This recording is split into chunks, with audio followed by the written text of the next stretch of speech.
자, 이젠 글자의 운용에 대해서, 훈민정음 글자의 운용에 대해서 한번 같이 알아보도록 합시다. 글자의 운용.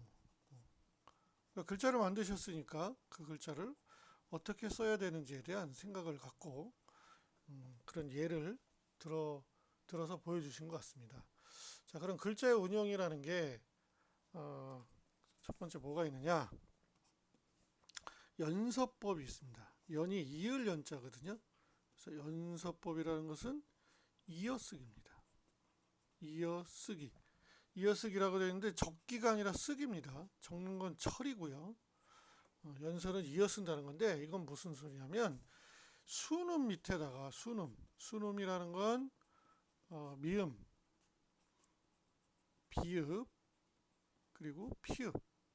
물론 쌍비읍도 여기에 들어갈 수가 있습니다. 쌍비읍. 요거 밑에다가 순음 밑에 동그라미 표시를 하는 거로 되어 있습니다. 동그라미를 붙인다. 동그라미를 이어서 쓰면 이어서 쓴다. 이어서 쓰면 얘가 뭐가 되냐면 입술 가벼운 소리, 순경음이라는 말을 쓰는데 순경음은 수는 입술이고 경은 가벼워진다. 그래서 입술 가벼운 소리가 된다라는 말을 쓰고 있습니다. 입술 가벼운 소리. 가벼운 소리가 된다라고 되어 있는데 이게 무슨 뜻이냐면요. 예를 들면 미음이 있고 비읍이 있고 피읍이 있고 쌍비읍이 있죠. 요 밑에다가 이렇게 동그라미를 그려 넣어서 이렇게 쓰면 입술이 가벼워진다. 여기서 입술이 가벼워진다는 뜻은 무슨 뜻이냐? 어려운 소리는 아닙니다. 이 입술이 가벼워진다는 건 울림소리, 즉 유성음이 된다는 뜻입니다. 유성음. 무성음보다는 유성음이 입술이 좀 가볍게 느껴진다고 생각하셨던 것 같아요. 그래서 요거에서 순경음 미음, 순경음 비읍, 순경음 피읍, 순경음 쌍비읍 이렇게 부르지만 나머지보다는 이 순경음 비읍이 되게 중요합니다. 얘는 순우리말 표기에 사용을 했습니다. 나머지는 순우리말 표기라기보다는 이런 얘 세 개는 옛날 지금도 마찬가지지만 얘는 그 사이소리라는 건 합성어가 될 때 지금은 시옷만 쓰죠. 근데 예전에는 시옷만 쓴 게 아니라 여러 가지를 혼합해 썼습니다. 그래서 사이소리, 그것도 한자음의 사이소리에만 이것들을 쓰셨습니다. 쓰는 거로 되어 있습니다. 그런데 우리가 하나 더 생각해 봐야 그 이렇게 하면 좀 어렵죠, 연서법이. 근데 말이죠. 잘 생각해 보세요. 세종대왕께서 글자를 책 같은 이렇게 글자를 써서 책으로 묶을 때 글을 쓸 때 어떻게 썼었나요? 중세 즉 창제 당시 중세 국어 당시에는 글을 쓰는 방식, 글자 쓰는 방식이 지금하고 달랐어요. 어떻게 달랐냐? 지금은 왼쪽에서 오른쪽으로 쓰죠, 우리가. 지금 내가 이렇게 필기를 하는 것처럼. 하지만 옛날에는 위에서 밑으로 썼습니다. 위에서 아래로, 그리고 왼쪽에서 오른쪽으로, 아니, 오른쪽에서 왼쪽으로, 오른쪽에서 왼쪽으로 줄을 가도록 썼습니다. 그래서 우리가 세종어제 훈민정음 사진 나오는 거 보면 이렇게 세로로 돼 있죠. 세로로 돼 있고 왼쪽으로 돼 있습니다. 그렇죠? 그러니까 이어 쓴다는 건 무슨 뜻이냐? 자, 비읍을 썼어요. 그럼 이어서 어떻게 써야 돼? 이렇게 써야 되니까 여기다가 동그라미를 붙여준 거예요. 그렇지 않을까요? 그래서 이거를 비읍 밑에 동그라미 쓰고 얘를 이름을 아까 얘기했듯이 부를 때는 순경음 비읍이라는 이름으로 우리가 지금은 부르는 것 뿐이에요. 입술 가벼운 비읍이다. 이렇게 순경음 비읍이라는 말을 쓰고 있을 뿐입니다. 그러니까 비읍 밑에 동그라미인데 그럼 이 동그라미의 정체는 뭐냐? 아직 다 밝혀지진 않았지만 아까 아설 순치후의 후가 목소리라 그랬죠. 후. 이 목소리를 넣은 건 얘는 유성음이 되거든요. 얘는 그러다 보니까 비읍에서 유성음으로 쓰인 것을 표시하기 위해서 비읍 밑에 동그라미를 써줬던 거로 얘기가 됩니다. 그래서 연서법에서는 제일 중요한 게 이 순경음 비읍이라서 순경음 비읍만 따로 떼서 설명을 하겠습니다. 연서법은 오른쪽에 있는 것처럼 이렇게 위에서 밑으로 쓴 거예요. 얘는 비읍에 울림소리로 되어 있습니다. 비읍의 울림소리다. 즉 울림소리는 앞으로 유성음이라고 쓰겠습니다. 유성음이라는 건 성대를 울린다는 거예요. 나머지는 성대를 울리지 않죠. 이거를 구별하려면 발음을 조금만 해보시면 돼요. 예를 들면 바보라는 발음을 해보면 바보 하면 처음에 바 할 때는 이렇게 손가락을 목에다가 대고 한번 발음을 해보시면 바 할 때는 아에서 울리는데 보 할 때는 비읍에서도 울립니다. 이런 걸 여기서 요 바는 바의 비읍은 무성음이고요. 보의 비읍은 유성음으로 발음이 됩니다. 요걸 얘기하시는 거예요. 요걸 얘기하는 거예요. 순경음 비읍. 근데 여기서 순경음 비읍을 안 쓰죠. 순경음 비읍으로 쓰려면 단독 실질 형태소에서는 거의 쓰지 않습니다. 물론 써 있는 단어는 좀 이따 설명을 하겠지만, 그래서 얘는 세 가지 조건으로 나중에 변화가 옵니다. 현대국어로 오면서. 자, 첫 번째가 아까 양성모음, 음성모음 얘기했었죠. 양성모음일 때, 양성모음 다시 한번 설명을 하면 아래아, 아, 오 정도가 되겠죠. 이때는 오로 바뀝니다. 음성모음일 때는 음성모음에 뭐가 있냐면 으, 어, 우. 물론 요가 같은 계열도 다 되는 거예요. 그래서 우로 바뀌고 이 모음을 만나면 우리 지금 현대 국어건, 중세 국어건 모음 이는 발음을 하는 데 있어서 영향력이 되게 강했던 것 같아요. 중성이기 때문에 그랬던 것 같기도 한데 이 모음에 따라서 음 변동이 일어나요. 현대 국어에서도 이 모음에 영향을 미치는 건 후계음화.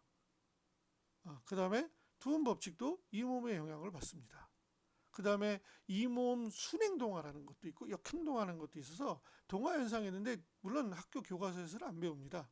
근데 일부는 알아야 되는 것들이라서 맞춤법을 하려면. 그래서 이 모음은 영향력이 좀 컸던 것 같아요. 그래서 이 모음이 오면 파이, 이거는 국어에서는 수학처럼 파이라고 안 쓰고 탈락을 나타내는 표시입니다. 공집합이지만 탈락인 거예요. 이 모음을 만나면 탈락합니다. 그래서 이러한 예를 한번 들어보도록 하겠습니다.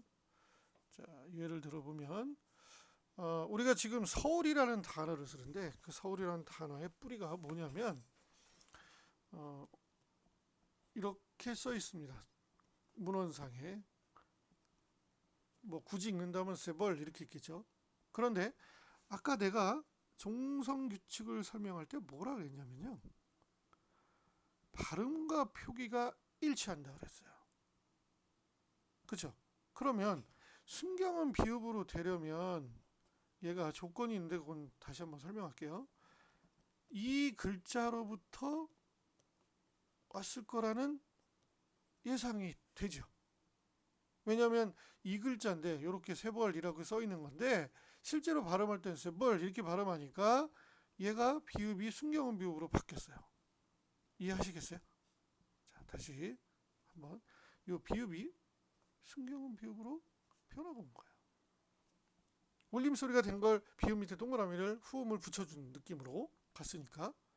그래서 여기 지금 내가 별표를 해놨는데 이 별표는 이 글자는 문헌상에 없지만 오른쪽 글자가 있거든요. 그래서 이 글자 전이 이거였을 거라고 생각하는데 이걸 전문용어로 제구 표시라는 단어를 씁니다. 처음 들어볼 수도 있고 뭐 학교에서 설명하실 수도 있으니까 일단 이걸 제구 표시라고 부릅니다. 자, 그러면 이 앞에 있는 모음이 에제 어떻게 보면, 근데 얘는 이중모음이지만 순경음 비읍이 이중모음만 하면 밑에 양성모음에서 아, 어, 그러니까 아래아 오가 아니죠. 그럼 무조건 우로 바뀝니다. 그래서 얘는 쉐, 그 다음에 이 순경음 비읍이 우로 바뀌고 그 옆에 밑에 아래아가 있죠.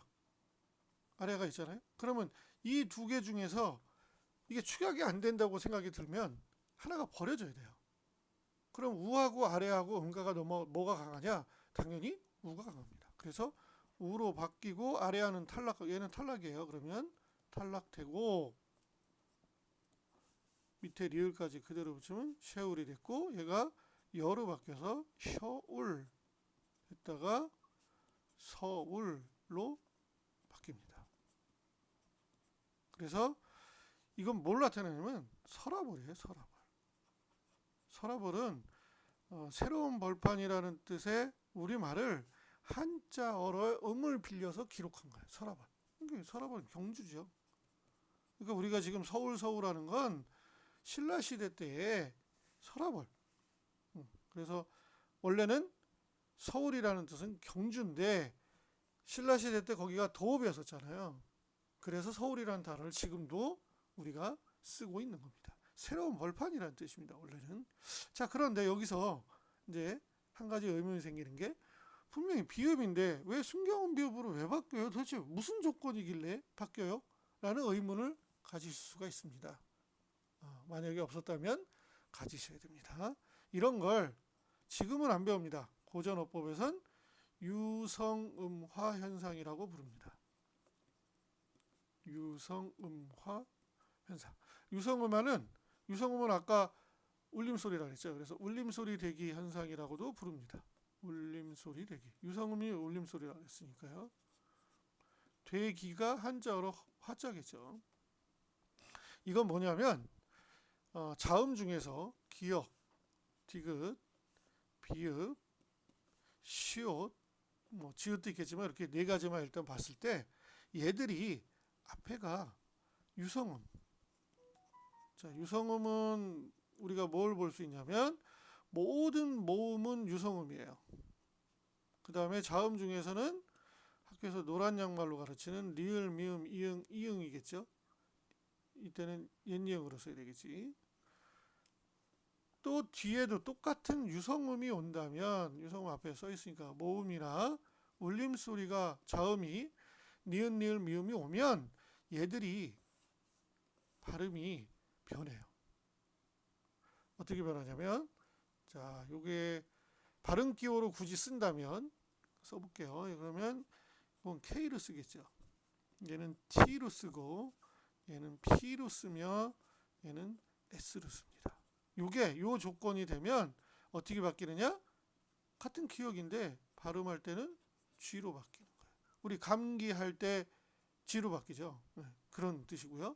디귿도 표기는 똑같은데 발음할 때는 D로 발음합니다.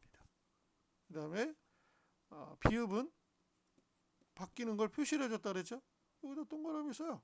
이렇게 쓰고 얘는 발음할 때 B로 발음하는 겁니다.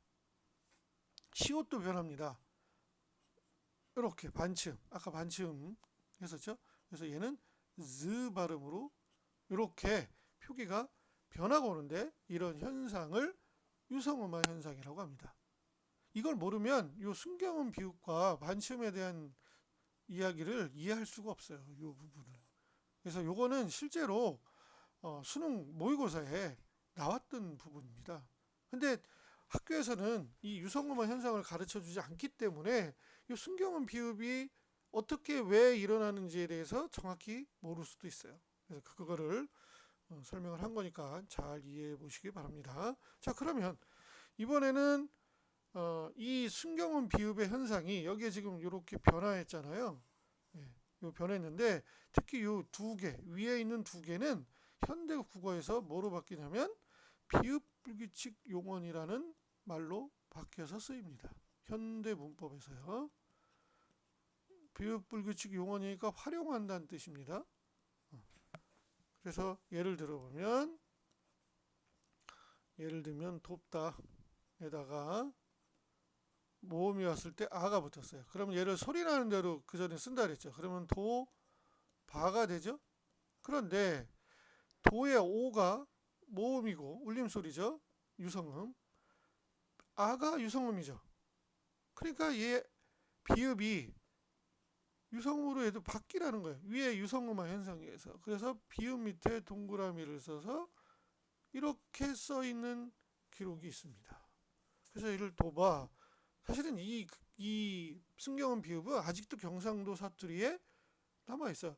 아이고 더 봐라, 아이고 치봐라 이렇게 될 때 더 봐라 할 때 버가 이 순경음 비읍이에요. 그러면 얘가 양성모음을 만났으니까 오로 바뀌겠죠. 그런 다음에 아가 붙으니까 도와. 지금 우리가 쓰는 건 이렇게 쓰는 거예요. 자, 똑같이 그러면 춥다. 뭐 지금은 계절상으로 춥지가 않지만 에다가 어가 들어갔어요. 그러면 얘도 똑같이 가겠죠. 추버가 됐다가 얘도 역시 순경음 비읍인 추버로 발음이 되고 얘는 우가 있으니까 당연히 우로 바뀌죠. 그래서 추워. 이게 모음 좋아요. 그래서 앞에 모음을 설명할 때 내가 동그라미, 세모, 네모를 설명한 이유가 이런 변화를 알아야 되기 때문에. 그 다음에 세종어제 훈민정음은 숲이라는 단어가 나오는데 얘는 숲다요. 쉽다라고 해설이 되어 있는 책도 있는데 지금도 사투리로 아이고 이건 정말 수분 일이야 라는 말을 많이 쓰거든요. 그래서 얘는 순경음 비읍 이 쉽다는 숲다에서 왔다라고 봐요. 얘가 이제 이가 붙어서 부사 파생이 되는데 얘가 수비인데 얘도 역시 똑같이 어떻게 돼요? 순경음 비읍으로 바뀌어서 지금 수비 니겨 했을 때 본문에 있는 거예요. 그랬다가 나중에 탈락되겠죠. 수이가 되고 모음 축약이 돼서 쉬. 그러면서 쉬가 됐다가 지금 쉽게로 우리가 이중모음처럼 쓰는 거예요. 그러니까 이게 지금까지 발견된 문헌들, 훈민정음으로 기록된 문헌들의 시대적인 부분을 따져서 이렇게 됐더니 이런 변화가 왔더라는 거지 처음부터 이런 변화를 가졌다는 건 아니에요. 그래서 수이라는 단어는 황진이 시조에 나옵니다. 청살리 벽계수야 수의감을 자랑 마라 했을 때 그 수이가 쉽게 가는 걸 자랑하지 마라 라는 의미로 이렇게 쓰입니다. 그래서 이렇게 순경음 비읍은 이런 방식으로 변화가 오게 됩니다. 이렇게 되는 걸 우리는 뭐라 부르냐면 연서법이라고 부릅니다. 자, 그러면 여기 나온 김에 여기서 조금 더 설명을 하고 싶은 게 있습니다. 그게 바로 뭐냐? 순경음 비읍과 더불어서 이 현상을 영향을 받는 바로 반치음입니다. 얘는 참고 자료입니다. 얘는 반치음. 얘도 역시 시옷의 유성음입니다. 유성음. 그러니까 음가가 아까 시옷은 스 발음으로 한다 그랬고 얘는 z로 발음한다 그랬죠. z. 그러니까 영어에서 얼룩말인가요? 제브라? 그럴 때 이 G 발음이 반치음 발음이죠. 제브라. 이렇게 시옷의 유성음으로 얘는 처음에 표기가 시옷으로 썼다가 아까 설명한 울림소리 대기, 즉 유성음화 현상과 만나는 조건이 되면 반치음으로 바뀌었다가 대부분은 탈락합니다. 그런데 반드시 탈락은 아닙니다.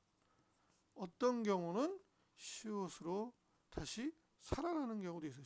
부활하는 경우도 있어요. 근데 학교에서 얘기할 때는 아닙니다. 근데 시옷으로 살아난 것도 있기 때문에 맞춤법 상으로는 두 가지 다 아셔야 됩니다. 그러니까 시옷으로 처음에 쓰이다가 탈락이 됐다가 다시 살아납니다. 그래서 얘는 이 반치음은 명사에서 우리가 몸짓 발짓 할 때 옛날에는 지지 이렇게 썼어요. 그랬다가 현대국어로 오면서 의가 이로 바뀌는 전설모음화라고 부르는데 이렇게 바뀌면서 시옷으로 다시 살아나요. 정말 신기해요. 이렇게 살아나서 짓. 그래서 우리가 몸짓, 발짓. 물론 옛날에 짓은 모습을 나타내는 좀 넓은 의미로 쓰였는데 지금은 일부분만 행동의 일부분만 나타내는 거로 쓰죠. 눈짓, 발짓 뭐 이런 거 할 때 짓으로 시옷이 다시 살아나서 현대국어에서는 쓰이고 있습니다. 무조건 탈락된 건 아니에요. 그래서 얘는 현대국어에서는 그럼 뭐로 되느냐? 역시 시옷 불규칙 용어로 되겠죠. 시옷 불규칙 용어로 우리가 배우게 됩니다. 근데 중학교 때 뭐 거의 안 배우기도 하고 이런 불규칙 용어를 안 배우는데 수능이나 내신에서 문법 문제를 풀다 보면 이걸 이해를 못하면 못 푸는 문제가 너무 많아요. 근데 설명을 잘 안 하세요. 선생님들도. 근데 꼭 알아두셨으면 좋겠습니다. 이 두 가지만이라도 현대국어편에서 현대문법편에서 불규칙 용어는 따로 정리를 한번 해드리도록 하겠습니다. 자, 그럼 반치음이 보통으로 쓰이는 예시와 탈락이 되는 거와 살아나는 거, 그 다음에 불규칙 활용에서는 어떤 식으로 변하는지 예를 들어보도록 하겠습니다. 자, 역시 우리가 이렇게 쓰는 글자가 있어요. 이렇게. 자, 요 이제 아래아에 대한 이야기도 조금 지금 할게요. 아래아는 두 가지 방식이 있는데, 첫 음절, 그러니까 맨 앞에 올 때는 대부분 아로 바뀝니다. 현대국어로. 그 다음에 그 이외에 나머지는 으로 바뀝니다. 대부분이. 물론 오로도 바뀌고 우로도 바뀌고 뭐 여러 가지로 바뀌어요. 뭐 오도 바뀌고 우도 바뀌고 얘도 반드시 아로 바뀌는 게 아니라 뭐 우로 바뀌기도 하고 여러 가지로 바뀌는데 기본은 아와 으로 바뀝니다. 그래서 우리가 그 세종어조 후민정 읽을 때 난 조금 이상하던데, 나란 말씀이 아니죠. 말씀이면 말씀이 됐을 때 이거는 이렇게 되고 이렇게 되어 있는 단어거든요. 그러면 두 번째 음절이잖아요. 그럼 왜 이걸 쌈으로 읽어요? 씀으로 읽어야지. 안 그래요? 나란 말씀이 이렇게 읽어야 되잖아요. 이 아래가 이게 말씀이가 아니라 말씀이 이렇게 읽어주는 게 훨씬 더 정확한 표현이죠. 맞지 않나요? 네. 자, 그래서 여기 지금 써놓은 글자도 보면 그 다음에 반지음 절, 그래서 마즈 이렇게 되는 거죠. 근데 얘도 아까 쇠벌처럼 마가 있고 마의 아래아가 모음이니까 유성음, 반치음 밑에 아래아도 또 모음이니까 유성음. 그러니까 시옷이 원래 있었는데 변했을 거라는 거죠. 그래서 역시 여기는 문헌에는 없지만 아까 얘기했죠. 훈민정음 표기는 표기와 발음이 어떻게 된다? 일치한다 그랬습니다. 그러니까 당연히 그럴 수밖에 없는 거예요. 네. 그래서 요 표기는 남아있는 거예요. 마잘, 반치음이. 그 다음에 뭐라 그랬어요? 반치음은 탈락된다 그랬죠? 그럼 탈락된 대로 쓰는 거예요. 뭐로 변해가는 것 같습니까? 앞에는 아로 바뀌고 뒤에는 으로 바뀌었다? 마을로 바뀝니다. 네, 우리가 지금 쓰는 마을이라는 단어는 여기서 왔습니다. 그런데 아까 시옷이 살아날 수도 있다 그랬죠? 전라도 지역을 가면 그 다음에 시옷이 살아나는데 전설모음화가 돼서 실로 바뀝니다. 이 마을과 마실은 같은 뜻이에요. 사투리일 뿐인 거예요, 원래. 근데 지금은 둘 다 표준어로 인정합니다. 그래서 할머니들이나 나이 드신 분들이 어디 가셔요? 그러면 마실 간다 그랬을 때 이 마실은 이거를 나타내는 거예요. 마을을 나타내는 거예요. 예전에는 이 마을에서 저 마을로, 왜냐하면 시족, 즉 그 시족 공동체 형태죠. 같은 성씨 사람들이 집성촌을 이룬다 그러거든요. 집성촌을 이뤄서 산 경우가 많았어요.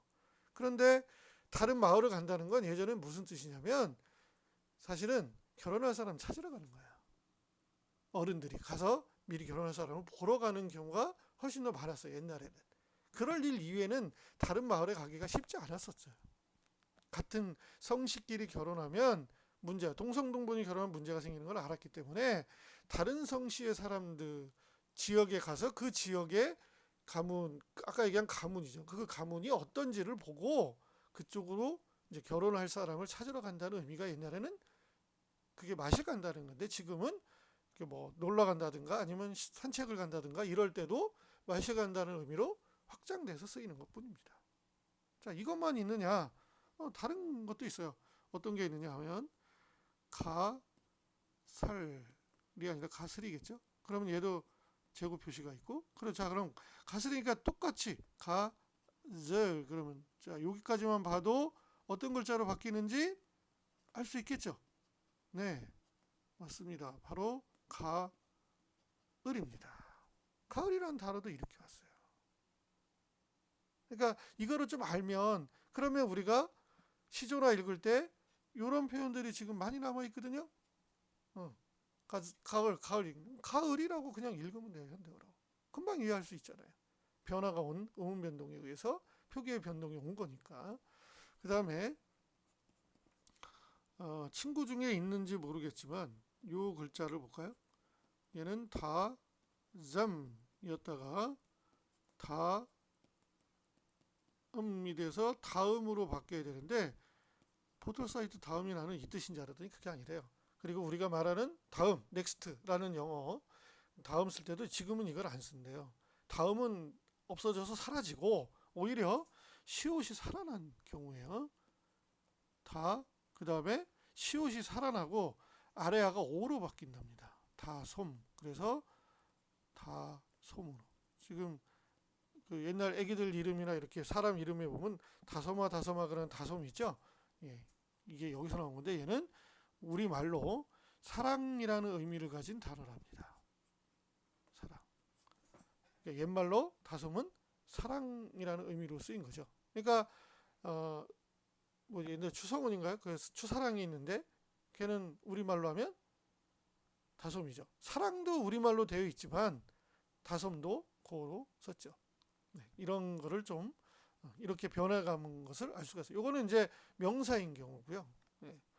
그 다음에 불규칙 용언과 관련된 거로 현대국어에 불규칙 용언이 있다 그랬으니까 그걸 한번 보시면 자 줄을 잇다 에다가 플러스 어를 쓰겠죠. 그러면 얘는 소리 나는 대로 쓰니까 이서가 되죠. 그런데 얘도 역시 울림소리 현상에 영향을 받아서 이저가 됐다가 반치음이 탈락돼서 이어로 되는 거예요. 지금도 전라도 지역은 줄을 이서라 그러지 이어라 그러지 않아요. 그러니까 아직도 정말 오래됐잖아요. 그럼에도 불구하고 아직도 그 발음이라든가 이런 게 많이 남아 있어요. 똑같은 거예요. 지읒이 지금 문제가 되죠. 또 짓다. 얘는 역시 그러면 지서. 밥을 지서라 그러지. 그러면 지저가 됐다가 지어로 바뀝니다.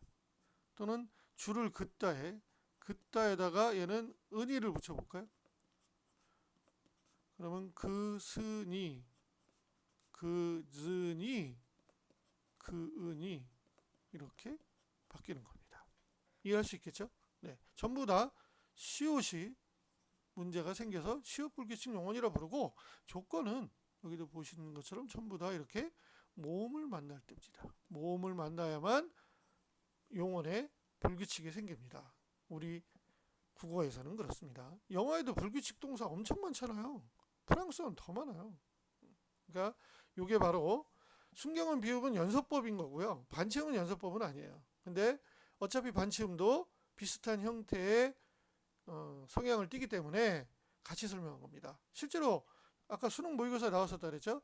이 순경은 비읍과 반치음을 같이 묶어서 설명한 지문으로 문법 문제에 출제가 됐었습니다. 여기까지가 연서법입니다. 자, 두 번째는 글자에 운용하고 있습니다.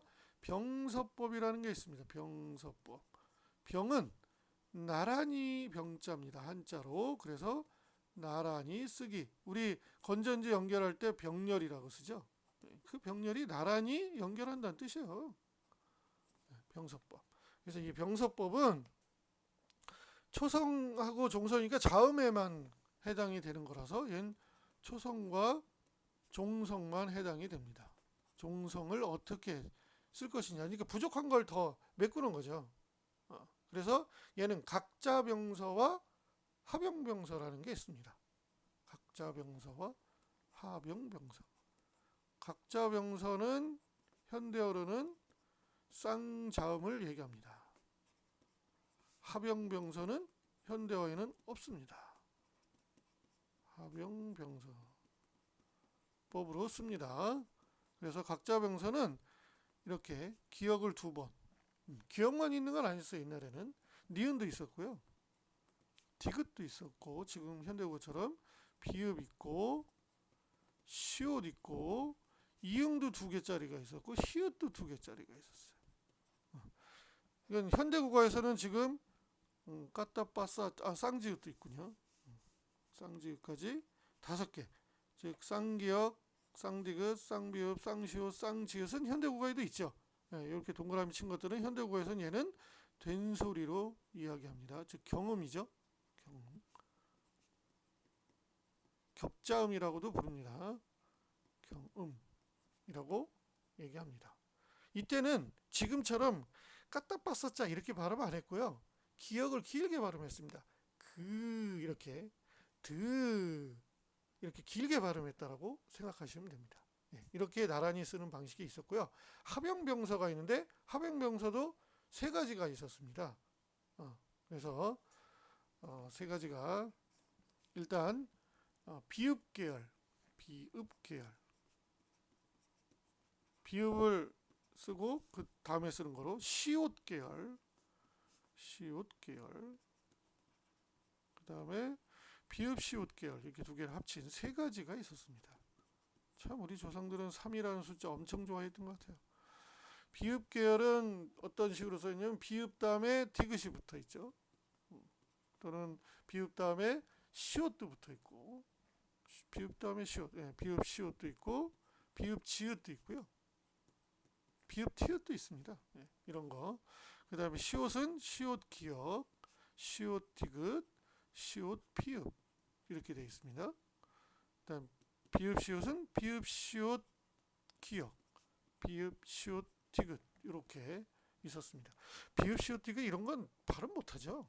지금도 발음 안 됩니다. 근데 이렇게 만약에 우리가 고전 문학에 이런 표기가 나오면 현대 국어에서 얘를 된소리로 읽어요. 얘를 현대 국어에서 된소리로 읽습니다. 현대 국어의 된소리가 즉 경음이 이게 변한 겁니다. 어느 쪽을 읽느냐? 이거는 지금 현재 어떻게 읽으라 되냐면 뒤에 거를 강하게 읽습니다.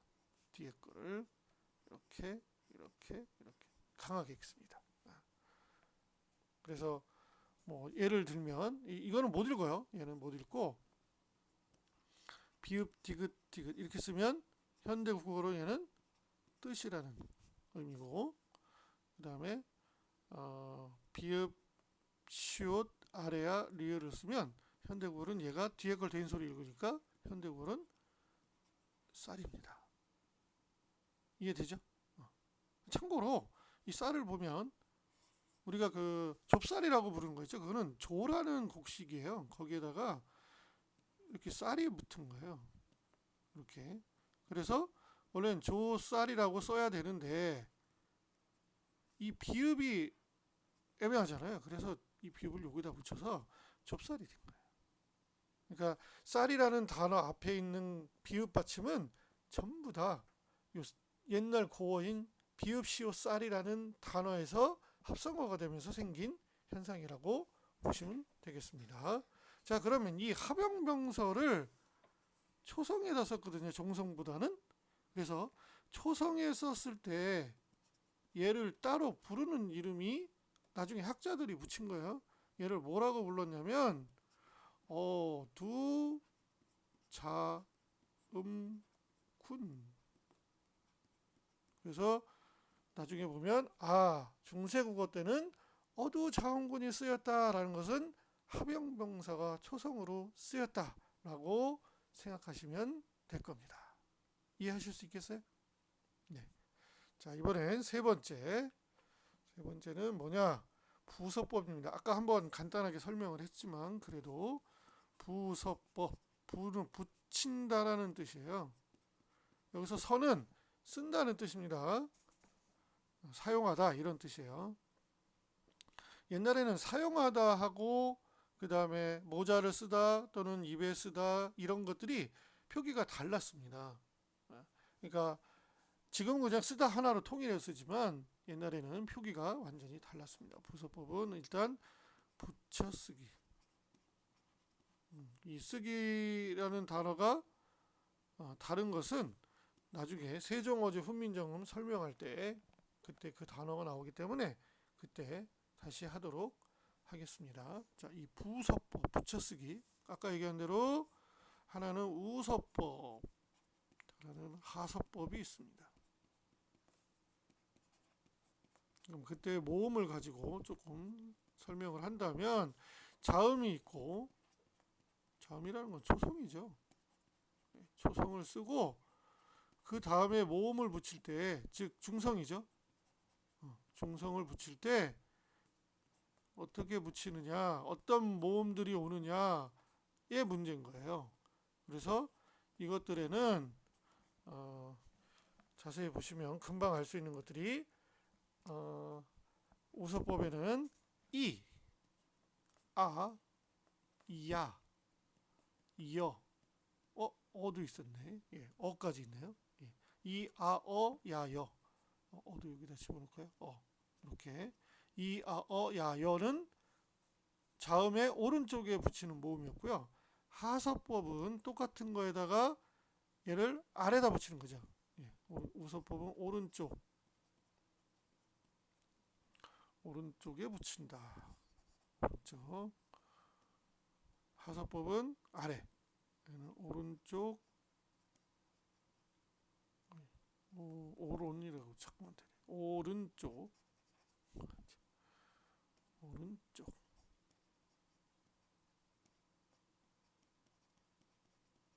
이거는 아래쪽. 하가 아래 하자라서 아래쪽에 붙인다.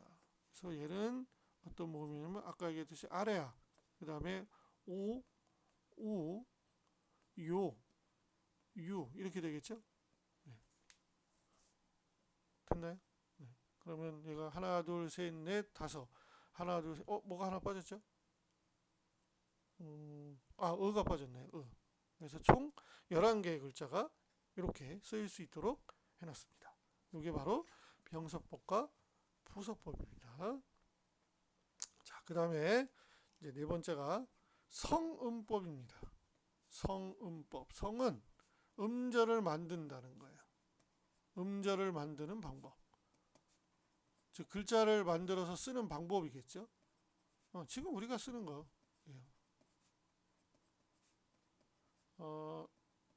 창제 당시에는 두 가지로만 썼습니다. 두 가지로만. 그래서 초성, 중성, 종성과 초성과 중성으로 썼습니다. 이거는 어려운 게 아니라 되게 간단한 거예요. 왜냐하면 우리는 원래 기본이 초성, 중성, 종성이잖아요. 그런데 실제로 이걸 쓰다 보면 얘는 주로 100%는 아니지만, 왜냐면 나란 말씀이 할 때 말도 그렇게 써 있으니까 주로 얘는 한자어 표기할 때, 한자어 발음을 표기할 때는 초성, 중성, 종성을 다 쓰려고 애를 썼어요. 만약에 한자가 없는 경우에는 받침이 없는 경우도 있잖아요, 종성이. 그럼 억지로라도 만들어 놨어요. 그거를 세종어제 훈민정음에 다시 설명하겠지만 동국정운식 표기라고 따로 부르는 거예요. 이해할 수 있겠어요? 그러니까 동국정운식 표기에는 초성, 중성, 종성을 갖추는 걸 원칙으로 했다는 거예요. 나중에 동국정운식 설명하겠지만 동국정운식은 1448년도에 책이 완성이 됐거든요. 그러니까 47년도부터 만들었겠죠. 그리고 초성에서 중성은 얘는 순우리말인 거로 되어 있어요. 우리가 한자는 중국 거고, 그리고 우리가 쓰는 순우리말은 우리 거다, 이렇게 나도 고등학교 때 그렇게 배웠고 학교 다니면서 실제로 그렇게 배우고 지금도 그렇게 아는 사람들이 되게 많아요. 그런데 혹시 우리 사전 이렇게 좀 찾아본 적 있어요? 아니면 어떤 글에서 우리말의 70%는 한자어고 30%는 순우리말로 되어 있다, 이렇게 되어 있습니다.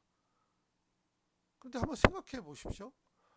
한자가 70%고 그게 중국 거라면 우리는 아직도 문자가 중국의 속국입니다. 중국에 속하는 속국이에요. 과연 그럴까요? 실제로 한자를 보면 실제로 중국에서 지금 쓰는 한자와 우리가 쓰는 한자는 완전히 다릅니다. 중국 한자는 읽기도 힘들어요. 걔네는 자기네 나름대로 계속 발전이 되고 자기네 편리한 대로 다 바꿔 쓴 거죠. 문자의 기능으로 충실해 가면서. 그런데 우리는 그럴 필요가 없었어요. 왜냐? 훈민정음이 있었거든요. 원래 한자의 그 모양을 그대로 유지하고 틀을 유지해 갖고 그거를 표기하는 발음에 가까운 발음 문자인 훈민정음, 즉 한글이 있었기 때문에 굳이 한자를 변형해서 쓸 이유가 없는 거예요. 그래서 우리가 쓰는 한자는 초기의 한자인 각골문자 또는 금성문, 그리고 소전이라는 게 있어요. 소전은 진나라 때 진나라가 중국을 통일했었잖아요. 그때 그 글자 통일을 위해서 만든 한자가 소전이라고 되어 있어요. 근데 그 소전이 무조건 중국 거냐? 중국이 대륙을 통일했지만 그게 중국일까요? 이 중국이라는 용어도 좀 애매하던데 어떤 자료에 보니까 중국이라는 명칭을 처음에 쓸 때는 나라 이름 국호라고 부르죠. 나라 이름으로 쓴 게 아니고요. 그냥 온 세상의 중심이 되는 나라, 우리가 온 세상의 중심이다라는 어떤 자부심을 나타내서, 또는 대륙의 중간에 있는 나라다, 또는 대륙을 잡고 있는 나라다, 전체를 휘어잡고 있는 그 정치적인 중심지의 나라다라는 의미로 중국을 썼지, 지금처럼 우리가 뭐 나라 이름 중국, 일본 이런 식의 용어를 쓰지 않았습니다. 옛날에 일본도 일본이라고 안 썼어요. 왜라고 썼어요. 왜. 조그맣다라는 거에 왜소하다의 왜자를 써서 그때도 일본은 외국이라고 불렀어요. 그때도 키가 작았다는 얘기죠. 그래서 중국이라는 게 국호로 처음으로 시작이 된 게 청나라 때래요. 청나라가 러시아하고 뭐 그런 국교 관계를 맺으면서 그때 처음으로 정식 국호로 청으로 그때 안 쓰고 중국이라는 용어를 써서 지금까지 중국이라고 쓰는 거랍니다. 나중에 다시 한번 설명하겠지만 나란 말씀이 중국에 달아 문자로 서로 삼았대 아니할세로 시작되는 첫 구절의 중국을 모든 참고서나 자습서에는 지금의 중국을 얘기해요. 근데 아닐 수도 있다는 생각이 좀 들어요. 왜냐하면 그때 당시에 중국은 명나라라고 불러서 대명국이라고 불렀거든요. 조선의 그 법전인 경국대전도 대명률의 법칙에 따른다라는 용어가 엄청 나올 정도로 명나라를 대국, 그래서 우리보다 큰 나라라 그래서 대명국이라고 많이 불렀어요. 물론 세종실록의 기록에도 중국이라는 단어가 나오긴 한데요. 근데 조금 전에 설명했듯이 중국이라는 국호를 처음으로 사용한 것은 청나라 때니까, 청나라 전이 명나라잖아요. 그러니까 명나라 때는 쓰던 그 중국의 의미와 실제로 훈민정음에 써져 있는 중국의 의미는 조금 다르지 않을까라는 생각을 좀 합니다. 나중에 그 부분을 나갈 때 한 번 더 설명을 하기로 하고요.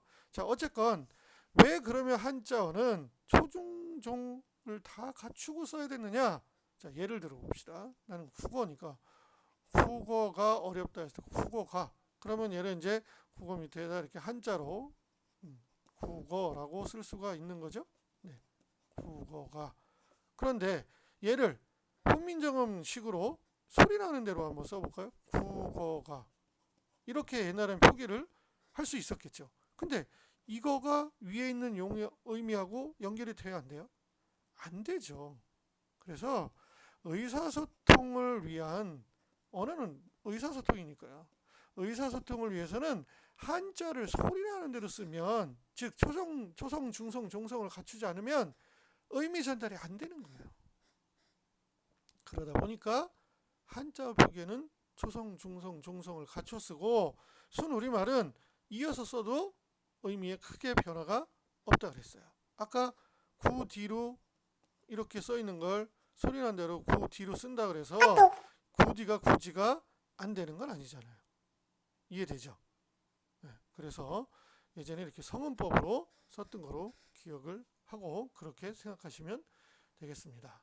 자, 이제 거의 다 왔어요. 이제 마지막 하나 남았는데 5번이 뭐냐? 세종어제 훈민정음 원본을 보면 글자 옆에 점이 찍혀 있죠. 예, 그걸 사성점이라고 부릅니다. 그걸 방점이라고도 부르는데 사성점.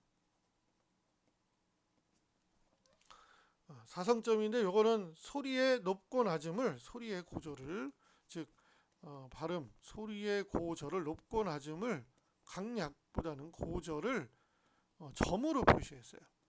점으로 표시를 해줬어요. 물론 이거는 원칙만 그랬지 나중에는 금방 사라집니다. 그래서 이 점을 점의 개수가 점이 없고 하나, 두 개 이렇게 크게 세 가지로 나눴고 또는 없을 수도 있고 하나가 있을 수도 있고 두 개가 있을 수도 있고 이렇게 세 개로 네 가지로 해서 사성이 되는 겁니다. 그래서 점이 없을 땐 평성이라고 부릅니다. 평성. 얘는 낮은 소리예요. 낮은 소리. 가장 낮은 소리. 그 다음에 점이 하나가 있으면 거성이라고 부릅니다. 얘는 높은 소리예요. 고저라 그랬으니까 그쵸? 높은 소리. 두 개면 상성이라고 불렀습니다. 상성은 얘는 처음에 낮았는데 뒤로 가서 높아지는 소리예요. 그 다음에 없을 수도 있고 있는데 이걸 입성이라 그래요. 근데 입성은 특별한 경우에 썼습니다. 이거는 종성이 기역, 디귿, 비읍일 때 이렇게 끝나면 입성으로 봅니다. 기역, 디귿, 비읍. 특히 디귿, 비읍일 때 아주 많이 썼어요. 그래서 얘는 굳이 그림으로 그린다면 이렇게 볼 수 있는데 처음부터 낮은 소리 뭐가 돼요? 평성. 그 다음에 처음부터 높은 소리 거성. 낮았다 올라가는 소리 상성.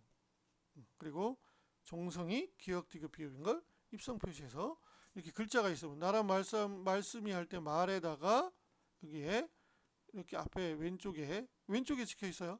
예, 이렇게 왼쪽에 찍혀 있습니다. 왼쪽에 찍혀 있어서 이게 방점인데 두 개를 찍었으면 얘는 말 이렇게 올라간다는 뜻이겠죠. 이렇게 발음한다는 거예요. 그래서 마치 중국 발음처럼 느껴집니다. 그래서 유튜브나 이런 데 보면 이 세종어지 훈민정음을 읽은 충남대학교 국어국문과 교수가 읽은 영상이 있습니다. 한번 궁금하시면 찾아보시기 바랍니다. 자, 그래서 얘는 점으로 표시하는데 어디에다 점으로 표시하면 왼쪽, 글자 왼쪽에다 씁니다. 왼쪽. 그래서 왼방자인 한자를 써서 방점이라고도 부릅니다. 또는 좌가점, 왼쪽에 점을 썼다라서 좌가점. 그러면 왜 왼쪽에 썼을까요? 아주 쉽습니다. 아까 얘기했잖아요. 우리는 글자를 위에서 아래로 썼죠. 오른쪽에서 왼쪽으로 썼죠. 그러니까 오른쪽에서 왼쪽으로 가니까 글자가 있으면 점을 어디다 찍어요? 왼쪽에다 찍어야죠. 그래서 왼쪽에 찍히는 거예요. 그래서 그걸 방점이라고 부릅니다. 얘는 잠깐 쓰이다가 금방 사라지고 표들이 그런 그 불편함을 금방 없앱니다. 그래서 평성의 가장 대표적인 단어가 바로 이렇게 쓰는데 이건 나중에 소가 됩니다. 소. 그러니까 소 못하죠. 쇼 또는 소. 처음부터 낮죠. 소우자입니다. 그 다음에 이 거성에는 아까 칼이라고 그랬었는데 칼. 그러면 얘는 점을 여기다 찍겠죠. 그래서 지금의 칼이 되는 거고. 또는 말도 있습니다. 말. 타는 말. 말 그러면 이렇게 아래아가 붙는 말은 타는 말이에요. 동물. 근데 점이 하나 앞에 찍혀 있겠죠. 그럼 얘는 말. 그 다음에 상성은 아까 얘기한 말씀할 때 말. 그래서 여기는 점이 두 개가 쓰여 있어서 얘는 지금으로 따지면 말씀 언자가 되겠죠. 그 다음에 돌도 있습니다. 돌. 돌 얘도 이렇게 해서 왼쪽에 두 개가 찍혀서 돌석자 있죠. 돌석자. 이 글자가 돌이라는 뜻이고요. 입성에는 뭐가 있냐면 우리가 아까 내가 썼던 붓이라는 단어가 있는데 얘는 디귿으로 쓰는데 점이 하나가 있어요. 근데 받침이 디귿이죠. 종성이. 그래서 얘는 이건 필점이다. 한자로. 그 다음에 기둥을 나타낼 때는 얘네는 기시라고 썼거든요. 근데 얘는 없어요. 표시가. 근데 종성이 디귿이라서 얘가 역시 디귿이라서 뭐로 보느냐? 입성으로 봅니다. 그 다음에 입이라는 단어가 있는데 입도 이렇게 왼쪽에 이렇게 점이 하나 있어요. 그래서 얘는 입구자. 이런 것들의 예시가 있습니다. 자, 이렇게 해서 총 5개의 용례를 정리를 해봤습니다. 자, 여기까지 하고 다음번에는 지금은 쓰지 않는 문자들과 또 그다음에 고전에서 고전 문학을 배울 때 이렇게 나타나는 용어들 중에서 좀 특별하게 쓰이는 것들, 좀 알아두면 좋은 것들, 그리고 꼭 외웠으면 하는 것들을 한 번에 정리해서 한 번 더 수업을 해 보도록 하겠습니다. 고맙습니다.